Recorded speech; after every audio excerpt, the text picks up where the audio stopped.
Dari Kecamatan Kedurang Ilir, Kabupaten Bengkulu Selatan, Provinsi Bengkulu, Suara Bangga Kencana, suara komunikasi, informasi, edukasi, penyejuk hati bagi keluarga. Hadir menjadi sahabat keluarga Indonesia.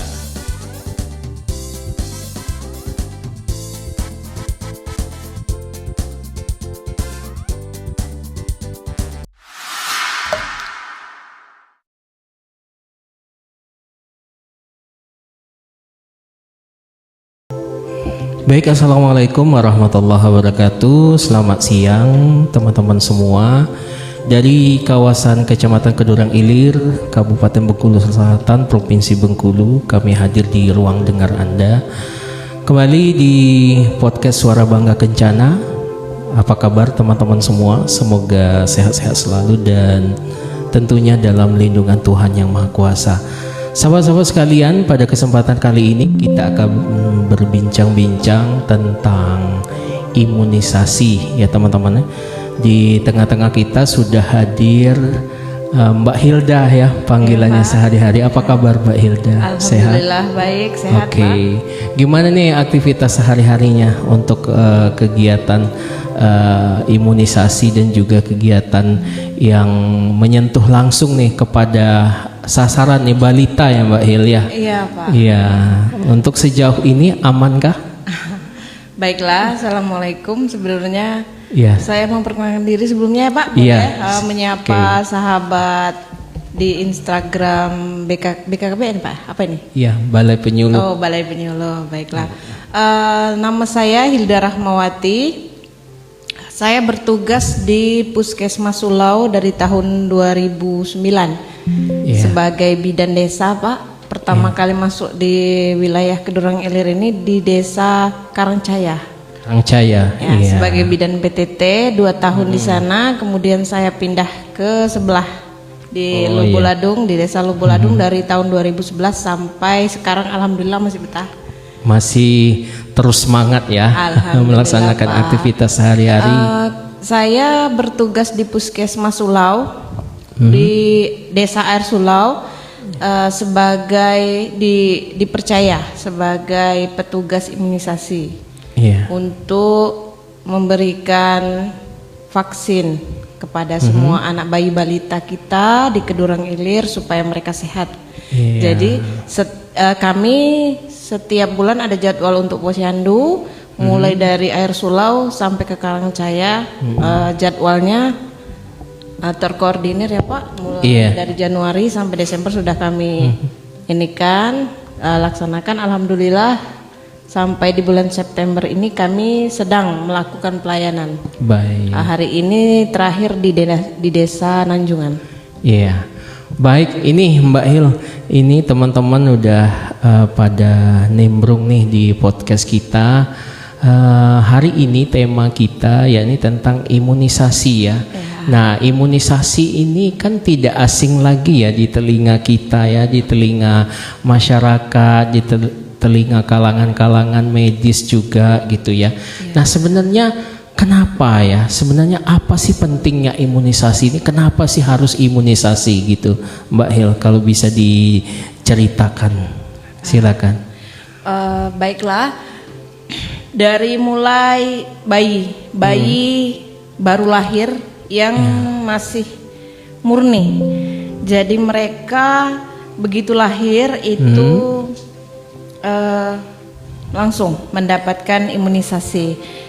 Nah, kenapa kita menekankan imunisasi itu harus penting? Karena imunisasi itu untuk melindungi personal individu dari penyakit yang serius seperti banyak Pak ya, seperti hepatitis atau penyakit hati seperti campak, difteri, batuk rejan. Yang bisa menyebabkan komplikasi dan berakhir dengan kematian. Nah, selain itu, imunisasi itu tidak hanya untuk dia sendiri, untuk individu sendiri, tapi juga untuk komunitas, berkontribusi untuk sekitar. Karena kenapa? Karena menjaga orang-orang yang rentan di komunitas itu, seperti orang dengan sistem kekebalan tubuh yang lemah dari infeksi, bayi baru lahir itu. Nah, jadi imunisasi ini efektif untuk mencegah penyebaran penyakit sehingga menjaga kesehatan masyarakat secara keseluruhan, Pak. Iya. Baik, itu teman-teman ya. Ternyata manfaat imunisasi itu luar biasa ya. Akan tetapi begini nih Mbak, ada yang kita dengar di masyarakat sebagian ya, sebagian tidak semua. Saya takut nih anak saya diimunisasi. Takutnya nanti demam tinggi gitu kan, panas, terus nanti takutnya apa ya,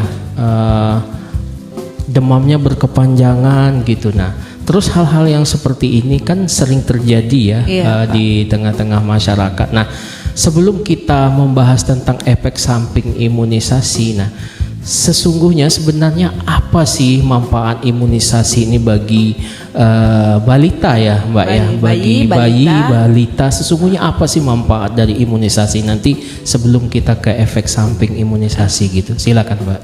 Baiklah Pak, wah manfaat imunisasi itu sangat-sangat luar biasa ya Pak, untuk diri sendiri, untuk perlindungan diri, untuk masyarakat sekitar, untuk di komunitas, anggota komunitas yang rentan, mengendalikan penyakit. Jadi sangat-sangat bermanfaat sekali imunisasi ini. Selain dari kata Bapak tadi pasti ada efek sampingnya. Nah, ini kalau kita bicara efek samping nih, terkadang kita sering temui nih di masyarakat. Aku nggak mau imunisasi, nanti anakku justru panas, demam. Nah, untuk menyikapi hal seperti ini apa yang ingin disampaikan kepada masyarakat? Baik, itu banyak terjadi ya Pak sampai sekarang. Baik itu kami melaksanakan kegiatan di desa ataupun kami melaksanakan kegiatan itu di sekolah dasar atau sekolah menengah Pak. Kami temui kemarin kegiatan kami ke SD gitu kan. Enggak lah, nanti anak saya demam, kan dulu waktu bayi sudah.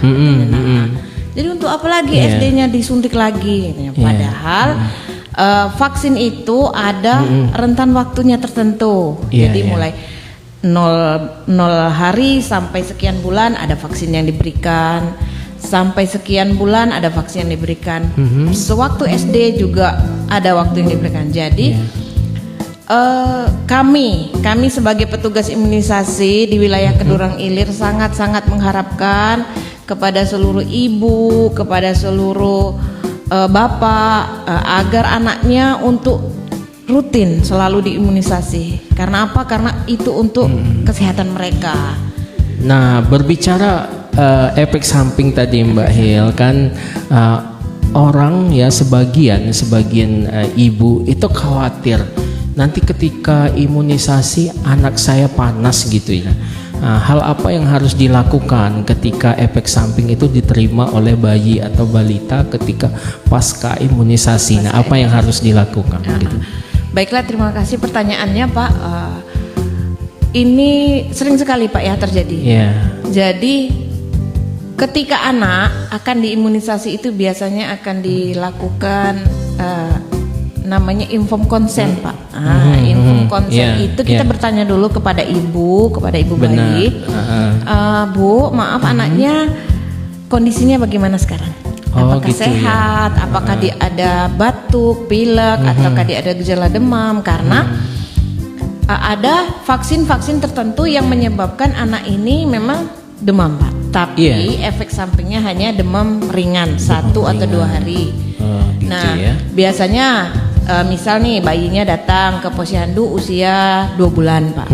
Di 2 bulan itu suntikan yang diberikan adalah DPT-1, rotavirus, polio dan PCV. Nah, vaksin yang vaksin tertentu ini seperti DPT, HIV itu menyebabkan efek sampingnya adalah demam Pak. Jadi sebelum kami melakukan penyuntikan kami pasti bertanya, ibu anaknya sehat? Iya sehat Bu Bidan. Boleh kami suntik? Iya silahkan. Baru kami melakukan prosedur penyuntikan. Nah, setelah melakukan itu biasanya kami berikan obat penurun panas. Bu dosisnya begini sekian, nanti diberikan jam sekian, setiap jam sekian supaya menurunkan efek samping dari demam tersebut. Nah, biasanya para ibu-ibu mengerti Pak. Iya, jadi itu teman-teman sekalian, sahabat Bangga Kencana dimanapun Anda berada, informasi ini menjadi sebuah pemahaman bagi kita bahwa efek samping daripada imunisasi itu adalah hal yang wajar ya. Akan tetapi dipastikan sebelum diberikan imunisasi, anak-anak itu tidak dalam keadaan sakit ya begitu ya, tidak sedang demam atau tidak sedang ada penyakit kronis lainnya ya. Jadi begitu teman-teman. Jadi teman-teman sekalian, informasi ini perlu kita sebarluaskan, perlu kita informasikan kepada seluruh masyarakat bahwa sesungguhnya efek samping itu dalam imunisasi itu bisa diatasi ya. Tidak semerta-merta kita harus takut lalu tidak pernah datang ke kegiatan posyandu ya, kemudian anak-anak kita tidak mendapat imunisasi yang lengkap. Nah, kemudian menyambung yang tadi nih Mbak Hilda, sesungguhnya imunisasi itu kan hal yang sangat penting yang tidak boleh dilewatkan oleh seorang ibu ya. Nah, tentu teman-teman nih pengen tahu nih apa sih tujuan utama dari program imunisasi itu. Silakan. Baiklah, terima kasih Pak. Tujuan dari imunisasi ya, imunisasi tadi yang pertama itu mencegah. Iya benar. Jadi tujuan utamanya pasti untuk mencegah penyakit. Iya. Penyakit, kecacatan dan kematian. Seperti misalnya penyakit polio. Penyakit polio itu bisa dicegah dengan vaksin polio Pak. IPV melalui suntikan atau melalui oral dan diberikan pada usia anak tertentu. Jadi tujuan utama dari imunisasi itu adalah untuk mencegah penyakit yang pasti Pak. Oke, baik. Jadi itu ternyata teman-teman sekalian, manfaat dari imunisasi itu cukup banyak ya, cukup penting bagi tumbuh kembang balita, tumbuh kembang anak, apalagi bayi ya. Nah, ini tadi kita berbicara tentang tujuan ya, tujuan imunisasi. Nah, kemudian ada beberapa pertanyaan ya, terkadang muncul nih di tengah-tengah masyarakat. Sebenarnya kan banyak tuh jenis vaksin ya Mbak Hilya. Sebenarnya apa saja sih jenis-jenis vaksin yang diberikan pada bayi? Oke. Baiklah Pak, vaksin itu banyak jenisnya. Kita sebutkan saja dulu Pak. Ya, jenis vaksinnya ada BCG, ada DPT, ada polio, ada DPT HIV, ada MR atau campak, ada rota, ada PCV ya. Nah, itu diberikan pada anak usia dari 0 bulan sampai 9 bulan itu imunisasi dasar lengkapnya. Kemudian selanjutnya di 18 bulan sampai 24 bulan ada imunisasi dasar lanjutannya. Gitu itu ya Pak. Ada semua vaksin-vaksin tersebut diberikan pada rentan waktu tertentu pada anak, misalnya usia 1 bulan ada suntikannya yang seperti BCG pada umur 2 bulan dan seterusnya. Nah, sampai dia berumur 24 bulan. 24 bulan. Artinya ada periode tertentu yang tidak bisa dilewatkan ya dari proses pemberian imunisasi ini. Kalau kita kalau kita lihat ya, pada bayi misalnya, apakah imunisasi itu juga diberikan pada anak sekolah gitu? Ya betul sekali Pak. Selain pada bayi itu kita memberikan imunisasi kepada anak sekolah dasar, tapi SMP itu pada anak perempuan di kelas 9 atau kelas 3 SMP. Oh, dikhususkan untuk remaja putri ya? Remaja putri saja Pak ya. Remaja putri itu banyak ini, ada suntikan, ada juga mereka dikasih vitamin tambah darah, tablet tambah darah. Nah, jadi memang dikhususkan untuk anak perempuan, karena kalau untuk vaksin anak perempuan itu namanya vaksin HPV. Jadi dia mencegah penyakit kanker serviks Pak. Ini sampai di usia berapa ini Mbak? Kalau vaksin HPV sampai di kelas 9 itu usia 15 tahun. 15 tahun ya. sangat penting sekali berarti ya. Kalau imunisasi. untuk di SD-nya Pak, HPV itu diberikan pada anak kelas 5. Kelas 5. Kelas 5 SD. Pada anak perempuannya, Iya, benar, atau benar, umur benar. 11 tahun, atau boleh juga diberikan pada anak kelas 6 yang pada kelas 5 dulu dia tidak mendapatkan. Baik, iya. Jadi HPV hanya diberikan satu kali. Satu kali ya. saja. Seandainya nih ada remaja yang belum mendapat imunisasi tersebut, kira-kira maksimal usia berapa masih boleh diberikan imunisasi tersebut? Kalau di petunjuk teknisnya itu Pak sampai di umur 15-16 tahun. Oh, 15 sampai 16 tahun. Iya. Berarti kalau di sini Kelas 9. kalau imunisasi ini sudah terlewatkan ketika baru sadar di usia 20, 24 nggak bisa lagi ya. Ada Pak, tapi di ada, bentuknya beda. tapi bukan di ini, bukan di kita, tapi di misalnya di dokter spesialis, di klinik seperti itu Pak. Dan itu berbayar. Ya, jadi Kalau itu di kita alhamdulillah untuk anak sekolah dasar, untuk anak sekolah menengah itu gratis diberikan. jadi teman-teman jangan sampai terlewatkan ya imunisasi Iya. ini, apalagi remaja yang sudah menginjak usia sudah 20-an itu. Iya. Kalau terlupakan berarti solusinya kalau pengen imunisasi ini harus ke dokter spesialis Ke ya. dokter, ke klinik swasta. Ke klinik swasta yang Dan biayanya juga mahal. mahal ya. Nah, kira-kira mahalnya berapa tuh Mbak Il? Wah, kalau harga bervariasi Pak. Bervariasi ya, tergantung di atas klinik 2 juta, Pak. mahal ya. Ya. Jadi itu. Oh baik, jadi itu teman-teman informasi imunisasi yang penting juga bagi anak-anak, terutama di anak putri atau remaja putri. remaja Ternyata putri. teman-teman jangan dilewatkan ya fase-fase imunisasi yang sudah disampaikan tadi. Karena apa? Setiap fase itu sebaiknya jangan terlewatkan masanya. Iya, Jadi betul imunisasi sekali, Pak. benar-benar bisa efektif ya. Sangat Gitu. efektif untuk Nah, saat ini. selain daripada itu, tentu teman-teman sobat podcast Suara Bangga Kencana pengen tahu nih apa tujuan dan manfaat pemberian vaksin tadi sudah dijelasin juga ya pada Iya, anak sekolah. pada anak Sebenarnya apakah ini juga bertujuan untuk menjaga kesehatan reproduksi seperti apa nih Mbak Hil? Ya, kalau yang untuk vaksin HPV ya Pak ya. Haha. Ya, yang untuk anak remaja putri di Iya. SD kelas 5 atau kelas 6. Nah, itu untuk mencegah penyakit kanker serviks. Oh, kanker berarti sangat penting ya imunisasi Sangat ini. penting.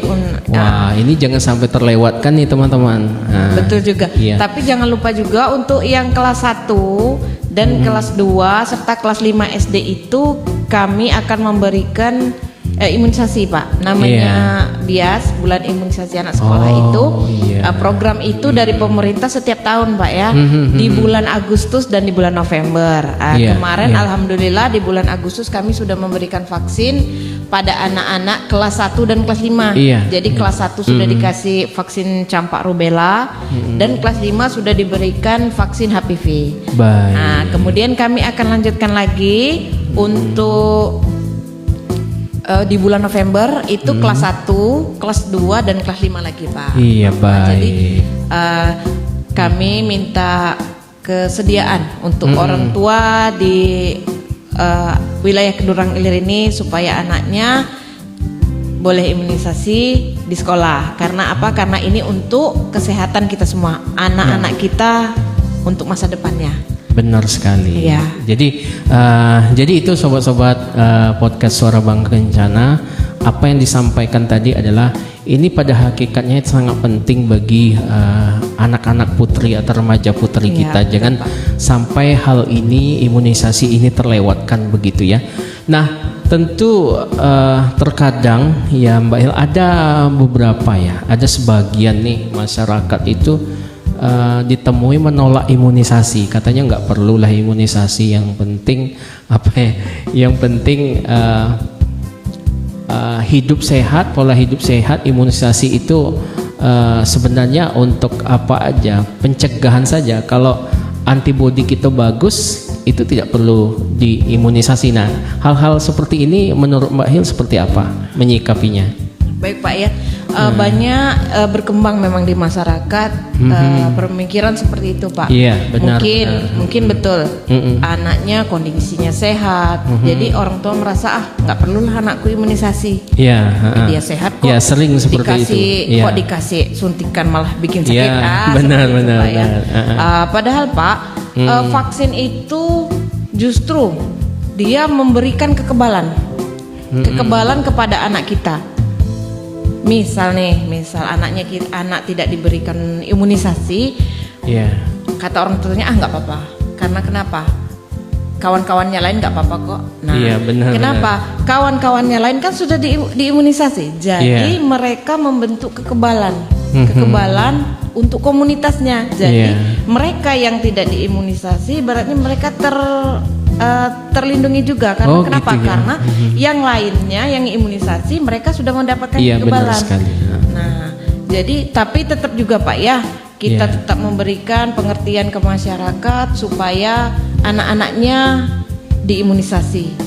Datang ke posyandu, datang ke puskesmas, datang ke rumah sakit boleh atau ke dokter swasta boleh. Yang penting anaknya diimunisasi untuk kesehatan masa depan mereka. Baik, jadi itu teman-teman sekalian, sobat-sobat podcast Suara Bangga Kencana dimanapun sobat-sobat berada, informasi ini sangat penting. Mudah-mudahan informasi ini kita bagikan ke sesama teman kita atau kolega kita. Silakan untuk di share ataupun nanti dibagikan ke media sosial komunitas ataupun ke grup-grup di tempat kerja Anda atau sobat Anda atau teman-teman dan sanak famili, sehingga informasi ini bisa sampai ke semuanya dan memberi manfaat untuk semuanya. Jadi itu.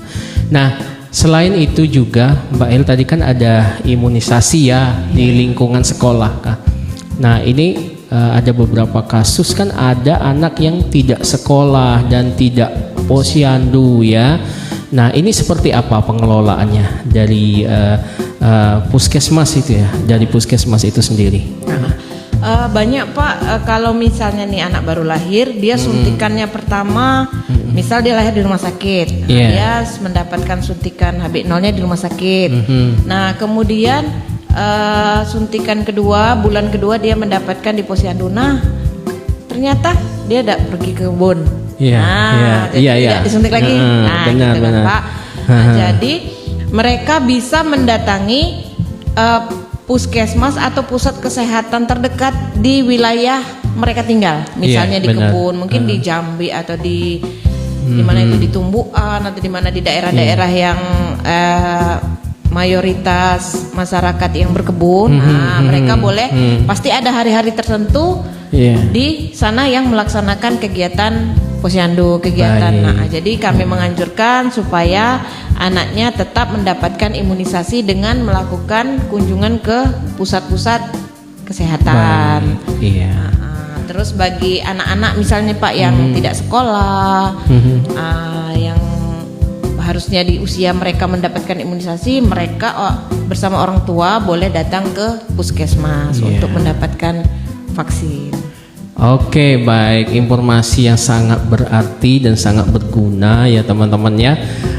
Teman-teman sekalian, bagi teman-teman yang ingin bergabung ataupun berdiskusi pada siang hari ini tentang imunisasi, kami persilakan. Silakan langsung di kolom chat ataupun di inbox di TT podcast kami ya di Suara Bangga Kencana.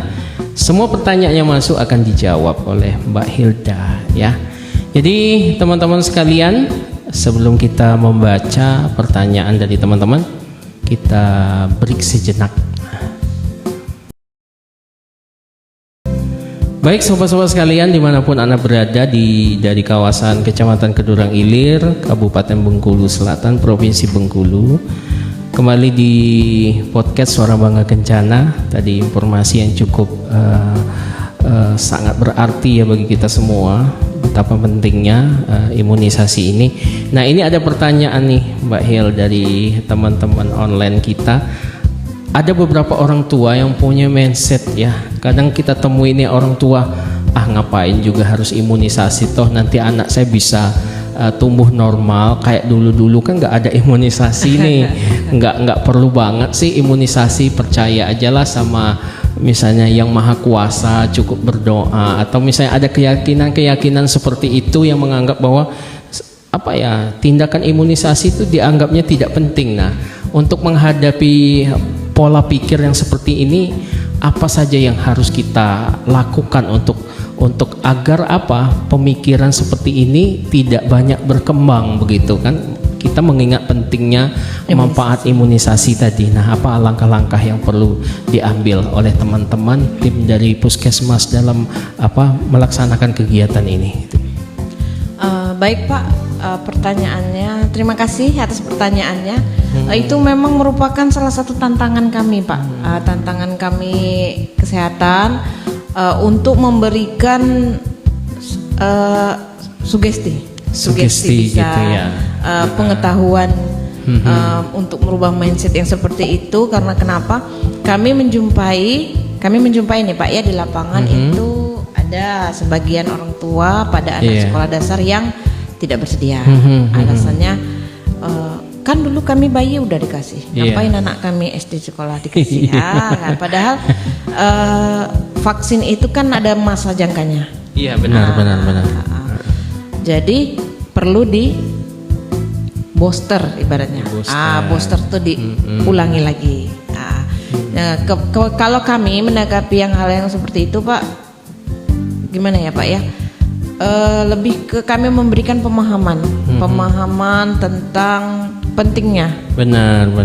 Pentingnya apa yang kami berikan ini.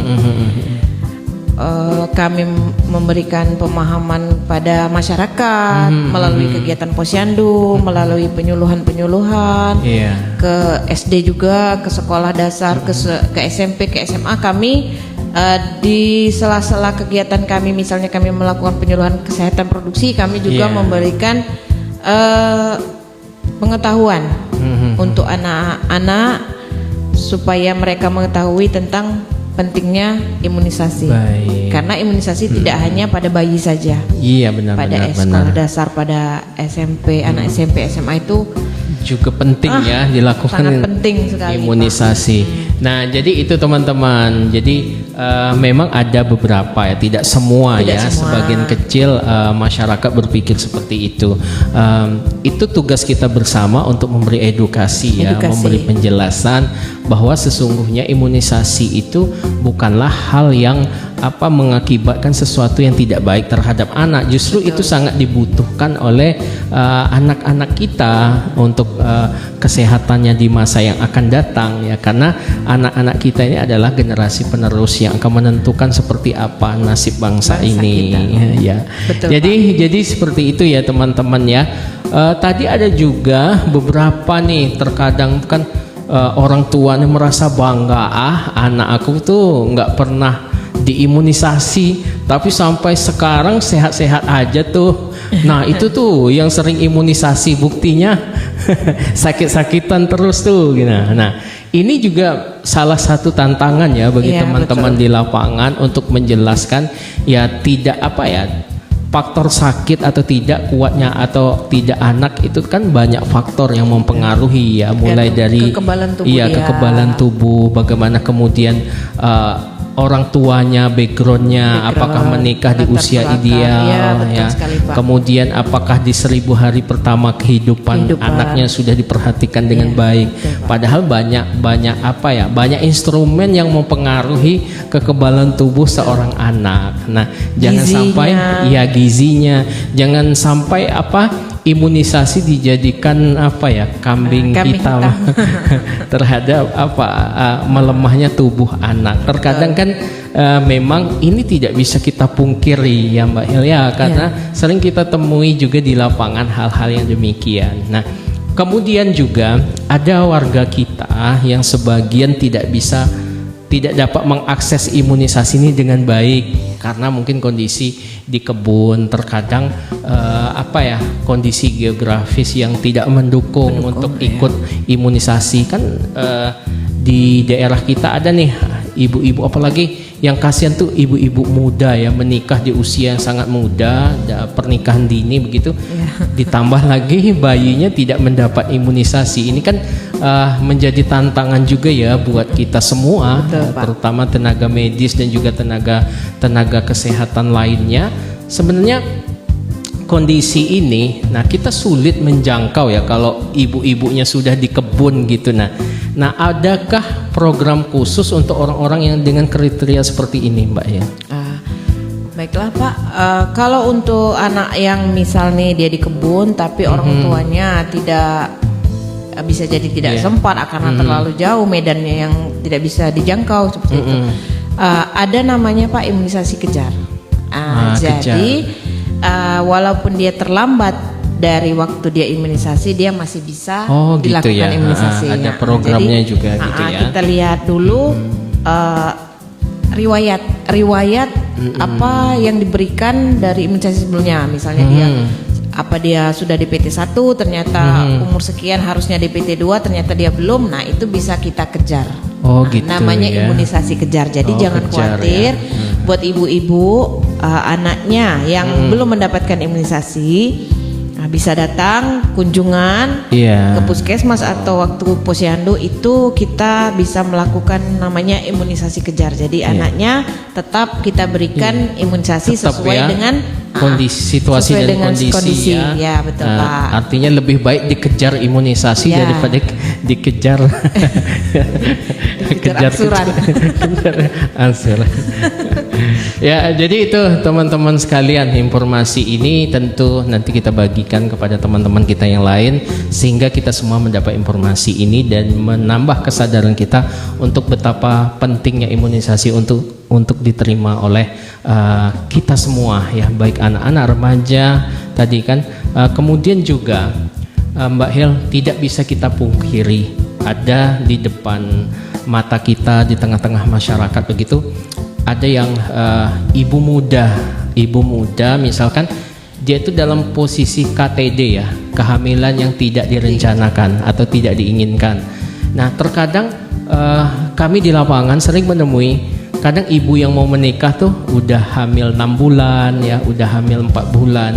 Nah, ini imunisasinya seperti apa nanti untuk diberikan kepada kasus-kasus yang seperti ini gitu. Pada kasus biasanya itu kan dimulai dari catin ya Pak ya. Catin. Jadi pemeriksaan di puskesmas itu biasanya kalau dia ternyata pas waktu pemeriksaan diketahui sudah hamil, itu boleh dilakukan imunisasi namanya TT Pak. Tapi gitu ya. pada usia kehamilan di atas 6 bulan, 7 bulan, 8 bulan itu. Tapi tetap dilakukan ada namanya screening TT. Gitu ya. Jadi apakah dia masuk di TT 2, TT 3, TT 4, nanti itu petugas imunisasi yang melakukan screening tersebut Pak di puskesmas pada saat melakukan mereka datang ke puskesmas untuk chatting. Seperti itu. Jadi tetap mendapatkan imunisasi Pak. Tetap diperhatikan ya. Jadi untuk kasus-kasus seperti ini, keluarga yang memiliki anak atau saudara yang pada posisi memang KTD ya, kehamilan tidak diinginkan, tetap juga lakukan cek kesehatan atau untuk mendapatkan imunisasi ini. Ya. Tapi kita berharap tetap bahwa pernikahan yang baik ya, itu adalah pernikahan yang memang direncanakan ya. Memang karena apa?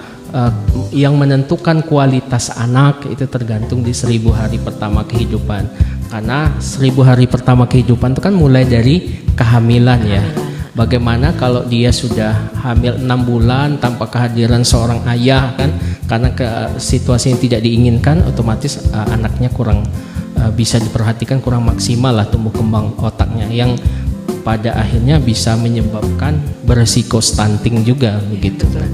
Jadi di sesi terakhir apa nih yang ingin disampaikan untuk warga kita untuk agar tetap semangat mengikuti kegiatan imunisasi ini? Silakan Mbak Hil.